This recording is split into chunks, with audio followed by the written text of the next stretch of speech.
पांडे जी वक्तव्य प्रस्तुत करें। ओम स्वस्ति श्री गणेशाय नमः। ओम यस्मद्गुरुभ्यो नमः। ओम यस्मद्परमगुरुभ्यो नमः। ओम यस्मद्सर्वगुरुभ्यो नमः। लंबोदरं परमसुन्दरमेकदन्तं पीताम्बरं त्रिनयनं परमं पवित्रम् ओद्यद्दिवाकरनिभोज्ज्वलकान्तिकान्तम् विघ्नेश्वरं सकलविघ्नहरं नमामि।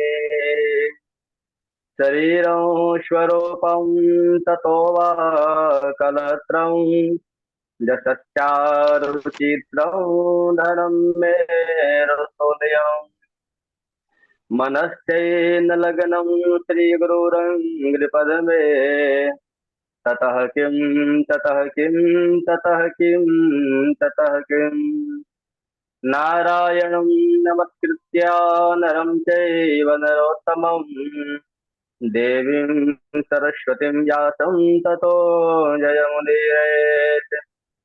जयतो जयतो देवो देवकी नन्दनोऽयं जयतो जयतो कृष्णो वृष्णिवंशा प्रदीपः जयतो जयतो मेघश्यामलः कोमलाङ्गः जयतो जयतो पृथिवीहारणाचो मुकुन्दः कृष्ण त्वदीयपदपङ्कजपञ्जरान्ते अद्यैव मे विशतु मानसराय हंसः प्राणप्रयार्षमये त्वभवात् पीतैः कण्ठाविरोधविधौ स्मरणं कुतस्ते बर्हापीडं नटवरवपुः कर्णयो कर्णिकारं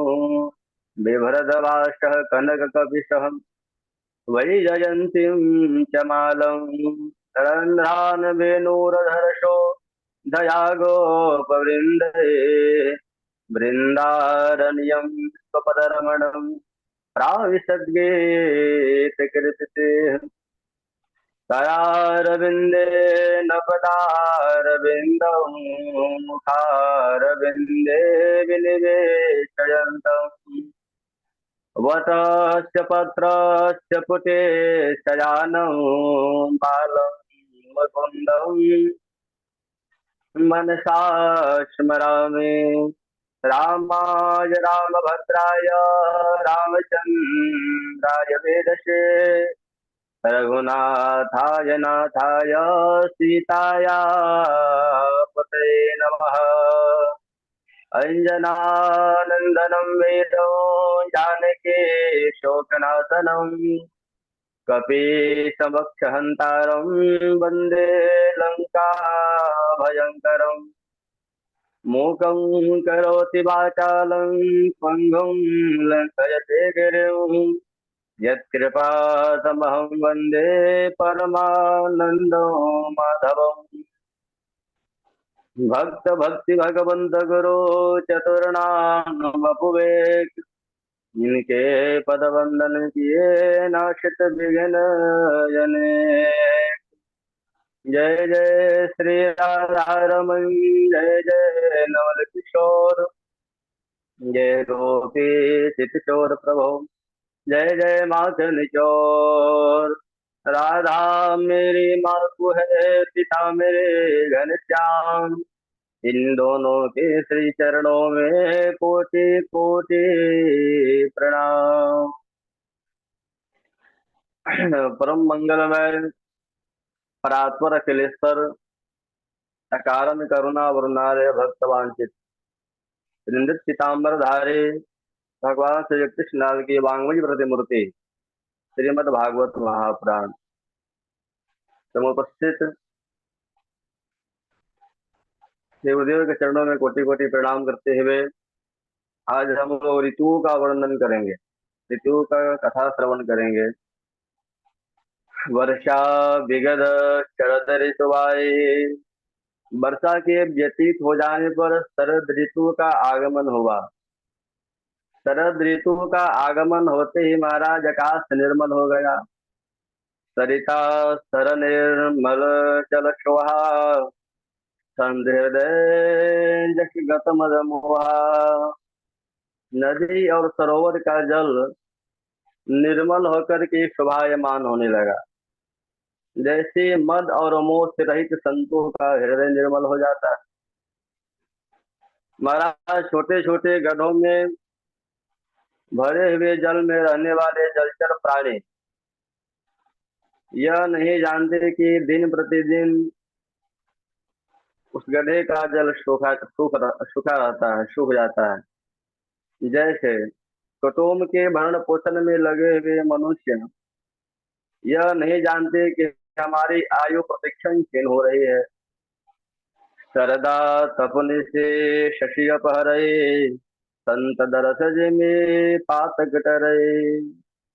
महाराज शरद ऋतु में दिन में बहुत गर्मी होती है, परंतु रात्रि में जैसे ही चंद्रमा का उदय होता है तो संपूर्ण ताप संताप को हर लेता है।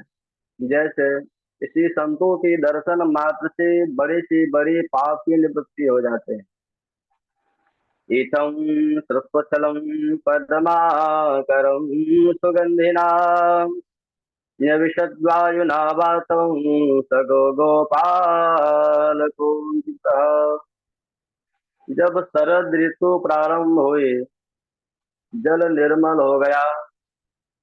कमल की सुगंध से शंकर की वायु चारों ओर सुगंधि बिखरने लगी। उस समय भगवान श्री कृष्ण गाय और ग्वाल बालों के साथ वन में प्रवेश किए और अपने बांसुरी में मधुर तान छेड़ी। गोपियों ने जब इस ध्वनि को सुना तो उनके हृदय में भगवान श्री कृष्ण के प्रति प्रेम उत्पन्न हो गया। वह श्री कृष्ण के स्वरूपों का वर्णन करते हुए कहने लगे, वरा पीड़म नटवर बपो कर्णयो कर्णिकारं बिभरद्वाष्टः कनककपिशा वैजयन्तीं च मालम् रन्ध्रान् वेणुरधर्षो दयागोरजन् गोपवृन्दैः वृन्दारण्यं विश्वपदरमणं प्राविशर्गीतकीर्ति। भगवान श्री कृष्ण ग्वाल बालों के साथ वृंदारण्य में प्रवेश कर रहे हैं। उनके सिर में मयूर का परक्ष है। एक बार भगवान श्री कृष्ण और राधा रानी के मयूर के मध्य नित्य प्रतिस्पर्धा हुई। भगवान श्री कृष्ण ऐसे नाचे कि राधा रानी के मयूर प्रसन्न हो गया। प्रसन्न होकर के अपने एक पंख को वहां गिरा दिया।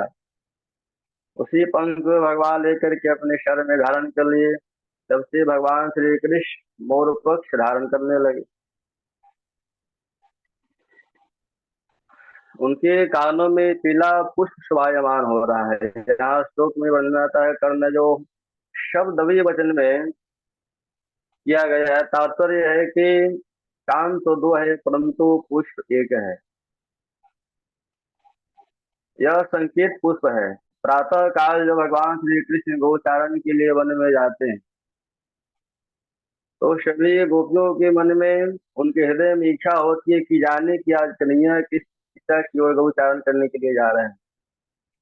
परंतु गोपियां पूछे तो पूछे कि बाबा वृद्ध जनों से तो पूछ नहीं सकती, उनके सामने में कन्हैया से पूछ नहीं सकती है। इसलिए भगवान पुष्प धारण करते हैं और पुष्प से संकेत देते हैं। और तो उससे वो संकेत पुष्प है, संकेत देते हैं और सभी गोपियां लोग समझ जाती है कि आज भगवान इस दिशा की ओर जाने वाले हैं। भगवान शरीर पर सुनहरा पीताम्बर धारण किए हैं और पीताम्बर राधा रानी का वर्ण है चंपा वर्ण राधिका भ्रमर श्याम तो दास। मातृभाव में जान के भ्रमर न जावे पास। इसलिए भगवान श्री कृष्ण पीताम्बर धारण करते हैं और गले में वनमाला धारण करते हैं। महाराज वनमाला किसे कहते हैं? वनमाला क्या होता है? तो तुलसी कुंद मंदार परिजात सरोर्भे पंचभीग सीता माला वनमाला। तुलसी, कुंद, मंदार, परिजात और कमल, इन 5 पुष्पों से वरमाला बनती है। श्रेष्ठ नर के समान भगवान श्री कृष्ण का सुंदर वेश है, अथवा नर और वर के समान श्री कृष्ण का स्वरूप है। नट वियोग श्रृंगार का प्रतीक है और वर संयोग का प्रतीक है। दोनों विरोधी धर्मी है, विरोध धर्मी है, एक स्थान पर नहीं रह सकते। ईश्वर का लक्षण ही है विरुद्ध धर्म सत्वम ईश्वरत्वम। जहाँ दो विरोधी धर्म एक स्थान पर हो उसे ईश्वर कहते हैं।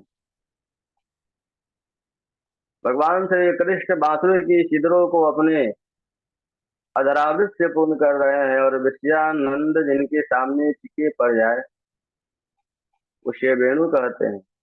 ग्वाल बाल पीछे पीछे कृष्ण की कृति का गान कर रहे हैं। आज यह वृंदावन धाम श्री कृष्ण के चरण पड़ने के कारण वैकुंठ से भी श्रेष्ठ हो गया है। अक्षनवतां फलमिदं न परं विदामः चक्षपशुननुर्विशतुर्विशक्ते वक्त्रं प्रदेशस्तयोरनुवेन जुष्टं योरवनिधि मनुरक्तकटाक्षमोक्षं। ये गोपी कहती हरि सखी, ये गोपी कहती हरि सखी, आंख वालों की आंख का यही फल है कि जब श्री कृष्ण गौचारण के लिए वन में जाते हैं अथवा वन से जब लौट करके आते हैं तो उनकी अधरों में मुरली और वे तिरछी चितवन से हमारे जो निहार रहे हो। एक गोपी कहती हरि सखी, इस वेणु ने कौन सा पवित्र साधना की है जिसके कारण यह निरंतर श्री कृष्ण के रहामृत का पान करते रहती है, जिसके लिए हम लोग सदा ललायित रहते। तो एक गोपी कहती हरि सखी, जब हमारे श्याम सुंदर जब बांसुरी बजाते हैं तो मयूर मतवाला होकर के नाचने लगता है। पर्वत की चोटियों में विचरण करने वाले पशु पक्षी शांत होकर के खड़े हो जाते हैं और जिन बछड़ों ने अभी अभी दूध पीना प्रारंभ किया वे जैसे ही श्री कृष्ण की बांसुरी को सुनते हैं, बांसुरी की धुन सुनते हैं, तो वे उस घूंट को न पी पाता है और न बाहर उगल पाता है। आनंद के कारण उनके आंखों से अश्रु प्रवाह होते रहता है। इस प्रकार गोपियां भगवान श्री कृष्ण की लीलाओं का वर्णन करके उनमें तन्मय हो जाती है। हेमंत प्रथमे मासे नंदा ब्रज कुमारिका विश्वं गुंजाना कत्यायन यर्चन व्रतो आवलोक्यां वसे कालिंद्या जलांते चौवितेरुणे कृत्वा प्रतिकृतिं देवी मानवतीं निषैकतीं। परीक्षित, हेमंत ऋतु के प्रथम मास में मार्गशीर्ष मास में ब्रज की गोपियां माया ब्रह्म मुहूर्त में स्नान करती और यमुना किनारे बालू का प्रतिमा बना करके पूजन करती और प्रार्थना करती है। कात्यायनी महामाये महायोगिन्यधीश्वरी नंद गोपसुतम देवी पतिं मे कुरुते नमः। सभी गोपियां प्रार्थना करती कि हे कात्यायनी, हे स्वामिनी, हे महायोगिनी, हे मात सर्वधिष्ठात्री स्वामिनी, आप नंद नंदन श्री कृष्ण को हमारा पति बना दीजिए। इस प्रकार से सभी गोपियां लोग प्रार्थना करती है। एक दिन जब वही यमुना की तट में स्नान कर रहे थे जब यमुना में स्नान कर रहे थे तो भगवान श्री कृष्ण वहां आए और सभी गोपियों के वस्त्र को उठा करके कदम के वृक्ष पर चढ़ गए। जब गोपियों का स्नान पूर्ण हुआ, गोपियां अपने वस्त्र की ओर ध्यान दी तो वहां वस्त्र नहीं था। अब एक गोपी कहती है कि अरे सखी, लग रहा है कि किसी बंदर ने वस्त्र को उठा करके ले गया। तब तक एक गोपिया ऊपर देखती है वृक्ष पर, तो वस्त्र नजर पड़ता है और श्याम सुंदर जी वस्त्र को लेकर के बैठे रहते हैं। एक सखिया कहती है, अरे सखी, बंदर किसी वस्त्र किसी बंदर ने नहीं ले गया है। वहां ऊपर वृक्ष पर वस्त्र को लेकर के कन्हैया बैठे हैं। अब सभी गोपियां भगवान से प्रार्थना करने लगती है। चार वर्ण की गोपियां भगवान श्री कृष्ण से प्रार्थना करने लगती है। श्याम सुंदर ते दास्य करवाम तवोदितम देवांसि धर्मज्ञ नोहिराग्यो ब्रवामहे। हे श्याम सुंदर, चतुर्थ वर्ण की गोपियां कहती है कि हे श्याम सुंदर, हम आपकी दासी हैं, आप हमारे वस्त्र दे दीजिए। वैश्य वर्ण की गोपियां कहती है कि हे कन्हैया, हे श्री कृष्ण, आप जो कहोगे हम वो सब करेंगे, हम वो बात मानेंगे, आप मेरे वस्त्र मुझे दे दीजिए। ब्राह्मण वर्ण की गोपियां धर्म की दुहाई देकर कहती है, प्यारे श्याम सुंदर, आप धर्म के ज्ञाता हो, धर्मज्ञ हैं, इसलिए आप हमारे वस्त्र दे दीजिए। क्षत्रिय वर्ण की गोपियां कहती है, कृष्ण को डराते हुए कहती है, श्री कृष्ण, यदि तुम हमारे वस्त्र नहीं दोगे तो हम राजा से शिकायत कर देंगे। भगवान श्री कृष्ण बोले कि गोपियों, तुम लोगों ने निर्वस्त्र होकर के स्नान किए हैं, इस कारण जल के अधिष्ठाता वरुण देवता का अपमान हुआ है। तुम लोग वरुण देवता से क्षमा प्रार्थना करो, क्षमा मांगो, तब तुम लोगों का वस्त्र मिलेगा। और तुम लोग मेरे दासी हो, तुम मेरी आज्ञा का पालन करना चाहते हो तो यहाँ आकर के अपने वस्त्र ले जाओ। आप जो वस्त्रहीन होकर के स्नान किया उससे व्रत खंडित हुआ है, जल के अधिष्ठाता वरुण देवता का अपमान हुआ है। गोपियों, बिना वस्त्र का कोई ऐसे कार्य है जो नहीं करनी चाहिए, जैसे स्नानम दानम तथा होमम सजनम गमनम भुजौ बिना वस्त्रम न कुर्वीत कुर्वन्तं दोषकृत भवेत्। स्नान, दान, सजन, हवन, यात्रा और भोजन, ये बिना वस्त्र की नहीं करनी चाहिए। इसलिए गोपियों, जल के अधिष्ठाता वरुण देवता से प्रार्थना करो, क्षमा मांगो और अपने वस्त्र ले जाओ। गोपियों ने जल के अधिष्ठाता वरुण देवता को प्रणाम की और श्री कृष्ण को प्रणाम करके अपने वस्त्र लिए। भगवान श्री कृष्ण बोले, संकल्पो विदित स्वाध्यो भवती नाम दर्शनम मायानो मोदितः यशो सत्यम भोवे भविष्यमर्हति। मारियो, मैं तुम्हारे संकल्प को भली भांति प्रकार से जानता हूँ। तुम सभी मेरा पूजन करना चाहते हो, तुम्हारी यह अभिलाषा अवश्य पूर्ण होगी। आने वाली शरद पूर्णिमा के रात्रि में तुम मेरे साथ विहार करोगे। मेरा पितृयाम काम कामाय कल्पते वर्जिता क्वचिना नाना प्रायो भेजाय निश्चते। जैसे भुना हुआ अथवा उबले हुए अंकुर में बीज उत्पन्न नहीं होता, इसी प्रकार जिसका मन मुझ में लग जाता है उसकी कामनाएं सांसारिक भोगों की ओर ले जाने में समर्थ नहीं होती। जब श्री कृष्ण की जब श्री कृष्ण ने इस प्रकार कहा, ब्रजकुमारियों ने चरणों में प्रणाम किया और बड़े कष्ट के साथ ब्रज में प्रवेश किया। और ये भक्तवत्सल भगवान की जय। राधे राधे गुरु जी, प्रणाम।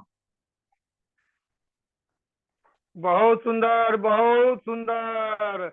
बहुत सुंदर वक्तव्य, अनुकरणीय है।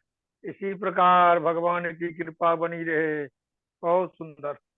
बहुत सुंदर चंदन भैया, बहुत बढ़िया आपने वक्तव्य किया।